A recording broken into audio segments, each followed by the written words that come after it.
चला आज बनवूया एकदम बहुगुणी अशी तिळाची चटणी. करायला एकदम सोपी, चवीला मात्र भन्नाट लागते.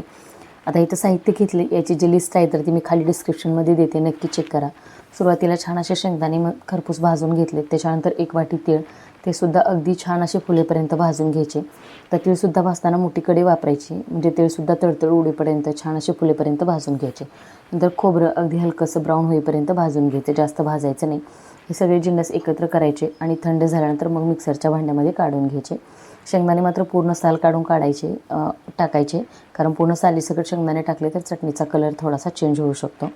आता यानंतर त्याच्यामध्ये 1 चमचा जिरी, 1-2 चमचे लसूण, म्हणजे 1 ते 1.5 लसणाचा गड्डा, चवीपुरतं मीठ आणि 2 ते 2.5 चमचे मिरची पावडर इथे मी घातली आणि छान असं मिक्सरला हे बारीक करून घ्यायचं आहे. आता याच्यामध्ये लसूण घातलं तरीसुद्धा चटणी छान 3 महिने टिकते आरामात, अजिबात खराब होत नाही.